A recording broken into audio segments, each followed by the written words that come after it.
तो भूख दो प्रकार की होती है, एक होती है असली भूख और एक होती है मन की भूख। सबसे पहले मैं आपको बताऊंगी कि मन की भूख क्या होती है। मान लीजिए कि मेरे को मोमोज़ बहुत ज़्यादा पसंद है और किसी ने भी मुझे मोमोज़ ऑफ़र किया या मैंने खुद परचेज़ करके खाया।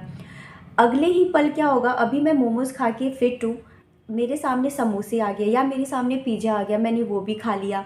देन आफ्टर दैट मेरे सामने कोई स्वीट आ गया, यानी कि कोई भी मिठाई आ गया, मैंने उसे भी खा लिया। तो ये मेरी कैसी भूख है, जो ना मोमो से शांत हुई, ना पिज़्ज़ा से शांत हुई, ना बर्गर से शांत हुई और ना ही मेरे स्वीट खाने से शांत हुई। ठीक है, इसे कहते हैं माइंड का भूख। We really called is hunger of mind. यानी कि ये सिर्फ और सिर्फ मेरे माइंड में, ये मेरे मन में चल रहा है कि अरे मुझे चीज़ देखने से लालच आ रहा है, सलाइवा इंक्रीज़ होना, कहते हैं ना मुंह में पानी आना। तो ऐसा ही होता है हमारा मन का भूख। हमारा मन का भूख कभी शांत नहीं होता, कभी नहीं। मन के भूख के डिसएडवांटेज क्या है? मन का भूख तो आप शांत करते जाओगे, खाने पे खाना खाते जाओगे, पर उससे क्या हो जाएगा, आपका वेट पुट ऑन हो जाएगा। वेट पुट ऑन होने से क्या हो जाएगा, आप ओवरवेट हो जाएंगे।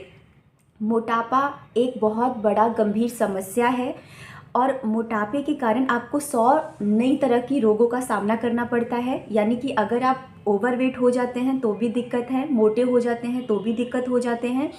आप समझिए कि अब आप समझिए कि जब आपका मोटापा इंक्रीज़ होगा, यानी कि आपको कॉन्स्टिपेशन की भी दिक्कत हो जाएगी। कॉन्स्टिपेशन की दिक्कत होगी तो मैं हमेशा बोलती हूँ कि कॉन्स्टिपेशन एक ऐसी बीमारी है जिससे 100 नई तरह की बीमारियाँ और बॉडी में क्रिएट होती हैं। ठीक है, तो इसे कहते हैं मन की भूख। इसको मुझे नहीं लगता कि मैंने जो एग्जांपल दे के आपको समझाया है उससे ज़्यादा मुझे समझाने की ज़रूरत है। तो आपको मन की भूख को कंट्रोल करना चाहिए। मैं आप सपोज़ करिए कि रात को आपने डिनर किया और क्योंकि आपको पता है कि मेरा एक टाइम टेबल बना हुआ है, मुझे सुबह 8 बजे ब्रेकफास्ट चाहिए, दोपहर में 12 बजे लंच चाहिए या 2 बजे लंच चाहिए और शाम को डिनर चाहिए। ठीक है, ये क्या है, ये आपके माइंड में सेटअप है कि मैं बहुत ज़्यादा डिसिप्लिन में हूँ और मुझे मेरे जो काम है वो टाइमली चाहिए, मेरे जो ब्रेकफास्ट है, लंच है, डिनर है, वो टाइमली चाहिए। तो आप समझिए कि अगर आप रात को डिनर करके सोए हैं और सुबह उठे हैं, आपको एक्चुअल में भूख नहीं है और मान लेते हैं कि किसी भी वजह से कॉन्स्टिपेशन हो गया, यानी आप फ्रेश नहीं हुए हैं सुबह उठ के, लेकिन क्योंकि आपका टाइम हो गया है कि आपको 8 बजे ब्रेकफास्ट करना है, क्योंकि आपको 9 बजे ऑफिस निकलना है, तो आपने वो खा लिया। ठीक है, अब क्या हुआ कि जो पहले का पचा भी नहीं था और आपने ऊपर से और डाल लिया, तो इससे क्या दिक्कत आएगी गाइस? इससे दिक्कत ये आएगी कि जो पहले का खाना है वो सड़ने लग जाएगा। वो थोड़ा बहुत मात्रा में आगे जाके अगर आप फ्रेश होते भी हैं, थोड़े बहुत मात्रा में बाहर आएगा और बाकी का अंदर पड़ा रहेगा, सड़ता गलता रहेगा। क्यों? क्योंकि आपने वापस से बॉडी को फास्ट करने के लिए, मेटाबॉलिज्म फास्ट करने के लिए, अभी तो बॉडी ने उसको मेटाबोलाइज भी नहीं किया था प्रॉपर। ठीक है, अभी वो खाना पचा भी नहीं था कि आपने बॉडी को और खाना दे दिया। तो जाहिर सी बात है आपका माइंड भी काम करते करते थक जाता है। सेम हमारे बॉडी सिस्टम के साथ भी है, ये भी काम करते करते थक जाता है। तो पहला पचा भी नहीं, आपने बाद में भी और दे दिया, तो बॉडी का जो मेटाबॉलिज्म है वो उतना काम नहीं कर पाता जितना तेज़ी से वो काम करना चाहिए। तो इसका रिज़ल्ट क्या निकलता है? रिज़ल्ट ये होता है कि आप ओवरवेट होने लग जाते हैं, कॉन्स्टिपेशन की प्रॉब्लम बढ़ जाती है। कॉन्स्टिपेशन मैंने हमेशा समझाया है कि एक मेजर इशू है जिससे कि 100 नई तरह प्रकार की बीमारियां उत्पन्न होती हैं। तो आपको कॉन्स्टिपेशन से बचना है, आपको ओवरवेटिंग से बचना है, मन की भूख से भी बचना है। मन की भूख यानी हंगर। अब बात करते हैं रियल भूख, यानी कि हमारा एक्चुअल भूख, यानी कि असली भूख जिसको हम कहते हैं। ठीक है, असली भूख क्या होता है?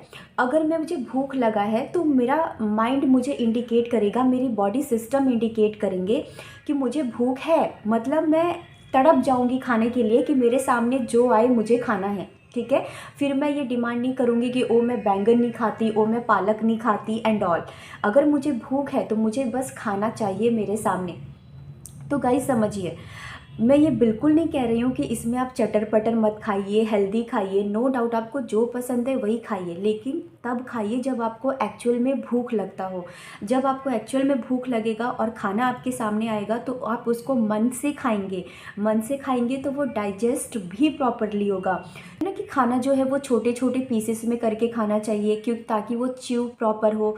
जब हम च्यू प्रॉपर करेंगे, इतना बारीक उन्हें दांतों से पीस देना चाहिए कि अंदर जाते ही वो क्या हो, फटाफट उनका सिस्टम स्टार्ट हो जाए और इट गेट मेटाबोलाइज। ठीक है, तो गाइज समझिए कि रियल भूख is very very important than your reel भूख। ओके, तो आपको हमेशा खाना तभी खाना चाहिए जब आपको रियल में भूख लगा हो।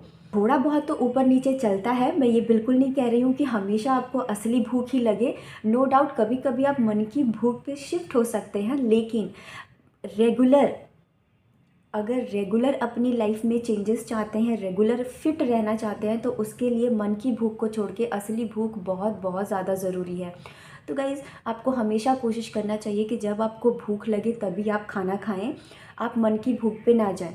अब ये तो मैंने आपको बताया कि असली भूख और मन की भूख में क्या अंतर था। अब मैं आपको इसके फ़ायदे और नुकसान बताती हूँ। आपको मैं नुकसान पहले ही बता चुकी हूँ मन के भूख का। अगर अगर आप असली भूख लगी आपको और अगर आप खाना खाते हैं तो उसके फ़ायदे मैं आपको बता दूँ। सबसे पहले आपका डाइजेशन प्रॉपर होगा। अगर आपका डाइजेशन प्रॉपर होगा तो आप समझिए कि जो एक्सक्रीशन है टाइम पे होगा। एक्सक्रीशन यानी कि मेटाबोलाइज्ड भी फास्ट होगा। जो आपका नॉर्मल बाउल मूवमेंट जो होता है वो भी डेली हो जाएगा, क्लियर होगा। कॉन्स्टिपेशन की प्रॉब्लम नहीं होगी आपको, बिल्कुल ठीक हो जाएगी, यकीन मानिए। प्रॉब्लम्स, आपको स्किन प्रॉब्लम्स नहीं होगा, क्योंकि जो खाना पड़े रहने की वजह से सड़ता गलता रहता है अंदर, उसकी वजह से क्या होता है कि बहुत सारे दाने निकलने लगते हैं। स्किन भी इंडिकेट करता है कि बॉडी में बहुत कुछ खराबी चल रहा है, बॉडी में बहुत कुछ सही नहीं चल रहा है। इसके साथ ही आप नोटिस करेंगे मेंटल पीस आपको बहुत ज़्यादा मिलेगा। अब आप बोलेंगे मेंटल पीस कैसे मिलेगा? अरे ऑफ कोर्स मिलेगा, आप बहुत ज़्यादा एनर्जेटिक फील करेंगे। कभी नोटिस करिएगा कि जब हम ओवर ईट करते हैं तो हम बहुत ज़्यादा आलसी हो जाते हैं, हमें सिर्फ नींद आती है और हम सोना चाहते हैं। लेकिन अगर आपको एक्चुअल हंगर है, एक्चुअल में भूख लगी है और आप तब खाना खा रहे हो, तो यू फील सो एनर्जेटिक। इसके साथ ही आपका वेट मेंटेन रहेगा। एक आइडियल वेट आइडियल हेल्थ के लिए बहुत ज़्यादा इंपॉर्टेंट होता है। ऑफ कोर्स आप लोग ऑलरेडी, आपको नॉन होगा ये थिंग्स कि आइडियल वेट मेंटेन करना is very very important. Okay, तो इसको भी मेंटेन करेगा वो। इसके अनगिनत फ़ायदे हैं अगर आप सोच के देखें तो। आपको कोशिश यही करनी है कि आपको हमेशा फॉलो करना है असली भूख, ना कि मन की भूख। तो ये थी मेरी आज की वीडियो। अगर आपको कुछ कमी लगी हो या आप कुछ सजेस्ट करना चाहते हो तो ऑफकोर्स मुझे भी सजेस्ट करिए, क्योंकि ऐसा कुछ नहीं है कि मैं आपको ये चीज़ बता रही हूँ तो मैं प्रॉपर हेल्दी हूँ। मेरी बॉडी में भी बहुत कुछ प्रॉब्लम्स होती हैं, हमें आए दिन कुछ ना कुछ लगा ही रहता है, बट उसको सुधार करने के लिए हम काम करते हैं। हम एक्चुअल में जो करते हैं, जो प्रोसेस होता है, जो लाइफ चेंजिंग हैबिट्स होते हैं, कहते हैं ना हर चीज़ चेंज हो जाएगा अगर आपका लाइफस्टाइल मॉडिफिकेशन करेंगे तो। एक शुगर भी कंट्रोल हो जाता है due to your lifestyle modification, right. तो बेसिकली हमें फोकस इस पे करना है। तो hope you like the video. मिलते हैं नेक्स्ट वीडियो में, तब तक के लिए स्टे हेल्दी।